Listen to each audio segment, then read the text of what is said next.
E olha só, no ano de 1989 foi aprovada a Lei CAO. Essa lei colocou que é crime inafiançável no Brasil o crime de racismo.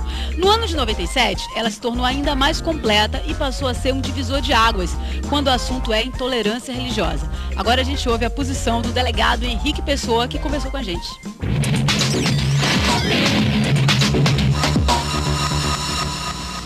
Na sua redação original, a Lei CAO falava fundamentalmente da questão do preconceito racial. Ela hoje não fala apenas da questão da preconceito racial, raça e cor.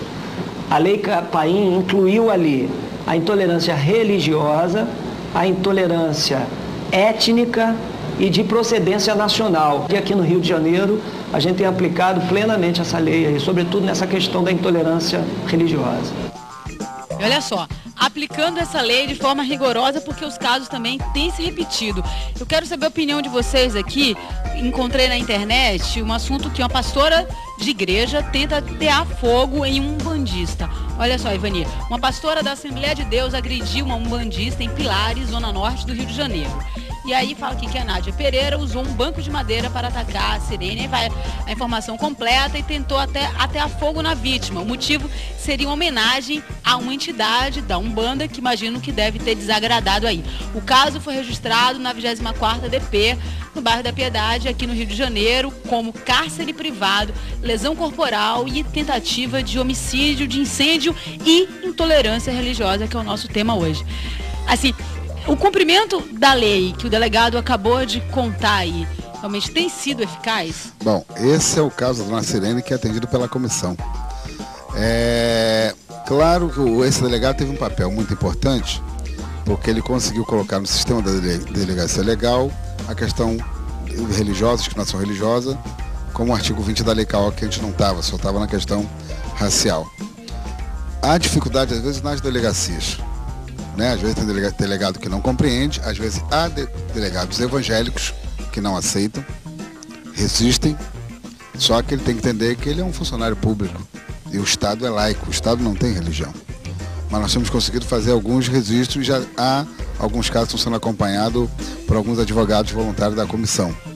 O que nós não conseguimos ainda é levar ao tribunal.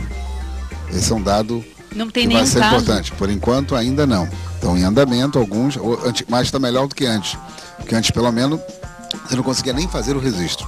Tanto nós elaboramos um guia, chamado Guia de Combate à Intolerância Religiosa, feito pelo Coronel Jorge da Silva, que nós instruímos não só as autoridades policiais, porque muitos não sabem ainda como atuar em casos como esse, como também as lideranças religiosas.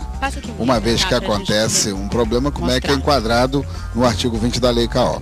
Agora, o fundamental para nós é o seguinte: esses atos não são atos religiosos, porque eu sei que não existe religião nenhuma, ainda mais o cristianismo, que incentiva ninguém ao ódio. Cristo não ensinou ninguém a ter ódio. Se você observar, tem uma passagem que ele toma um tapa no rosto e ele vira outro, né? Então ele não pregou ódio para ninguém, ele pregou foi o amor. Então o que acontece é, quando uma pessoa incita e tem uma atitude religiosa, isso é um crime, isso não é um ato religioso. Nós temos que separar o que é um ato religioso, e o que é um crime. E quando uma liderança religiosa, pelos meios de comunicação, incita os seus fiéis, a ter um ato de invasão, de quebra, ou de desrespeito ao outro, mesmo que seja vizinho, isso não é um ato de fato religioso. Isso aí, na verdade, é um crime e fere a lei CAO, porque está motivado pelo preconceito. E o artigo 20 fala justamente sobre isso, que você discriminar por raça, etnia, precedência nacional ou religião é um crime inafiançável.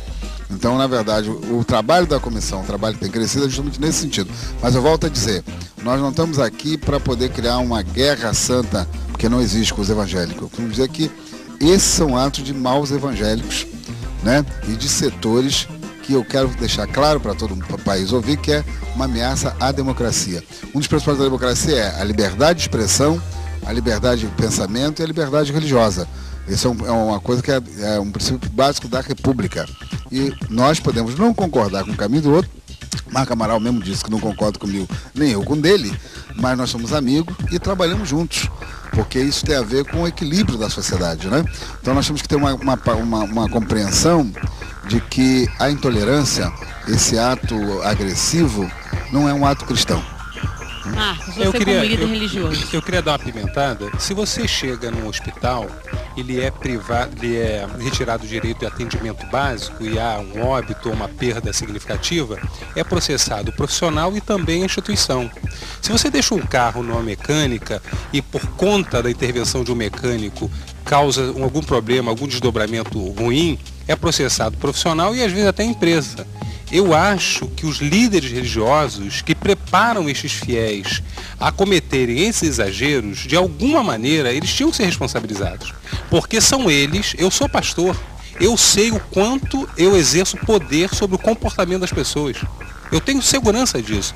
Essas pessoas, elas são apenas peça de manobra e de manobra equivocada para fazer os impropérios que cometem. No momento em que os líderes religiosos forem responsabilizados, e são, eu sei que são, aí a coisa vai tomar um desenho ainda mais impactante, ainda mais favorável. A gente tem visto assim que a maioria dos casos de violência, ou pelo menos boa parte deles, estão ligados às imagens. Ou seja, é uma manifestação de hostilidade contra a imagem, seja imagem de santos da Igreja Católica ou imagem dos orixás. Eu lembro de um caso que aconteceu no Dicto Tororó, lá em Salvador, que quando se colocou as imagens dos orixás, aconteceu vários protestos. E aqui está contando outra história, aqui no guia que Ivani trouxe pra gente, de luta contra a intolerância religiosa e o racismo, que em meados de 2006, a Praça dos Orixás, à beira do Lago Paranoá, em Brasília, que é um local sagrado para praticantes de religiões de matriz africana, foi palco de seguidos atos de intolerância religiosa, com destruição total parcial de várias das 16 estátuas dos orixás esculpidas pelo artista plástico Tati Moreno. Então, uma coisa que mexe também com a questão da imagem que eu tinha falado, mas também entra o elemento artístico aí na jogada, né? E aí eu pergunto para vocês, nessa luta e nessa comissão, os artistas também se manifestam, estão presentes? Bom, se manifesta. Vê que a caminhada passada, houve uma chamada de televisão, foram vários artistas que chamaram para a caminhada. Porque tem a ver com a liberdade de expressão. Quer dizer, o jornalista, se você observar, o jornalista, de maioria das emissoras, somente uma que não repercutiu. A maioria das emissoras, os jornais, os rádios, gratuitamente, inclusive, fizeram divulgação e acompanharam todo esse processo. Vai acompanhar esse ano, vai crescer mais ainda, porque aquilo que nós dizemos é liberdade religiosa tem a ver com liberdade de expressão, liberdade de pensamento. Então é simples compreender isso. Agora, o que eu chamo a atenção, e eu acho que o Marco Amaral fala uma coisa que nós temos que aqui chamar a atenção, é o seguinte: esses atos têm a ver com as suas lideranças. Eu acho assim, a liderança religiosa, ou por razões comerciais, e eu chamo a atenção o seguinte: muitas dessas lideranças foram ex-umbandistas, foram ex-espíritas, são ex-candomblecistas, se você observar, foram de religião de matriz africana. Tanto que tem uma igreja muito típica que ela usa justamente o ritual, que é uma mistura que eles fazem entre o sincretismo da Igreja Católica com o sincretismo da religião da matriz africana, que é um pouco que seria o ritual de Umbanda. Eles usam parte do ritual na sua igreja. Agora, Ivani, e faz perseguição. Voltando à questão das imagens, o argumento que a gente ouve é que o espaço é público e quem não cultua aquelas imagens não gostaria de estar obrigado a vê-las no seu trânsito, indo para o trabalho e tal. Então ele vai ter que ir lá no Cristo Redentor, né? Tá dado a resposta. Boa, Ivani. Manda ver, gente. Qual vai ser agora, Eduardo?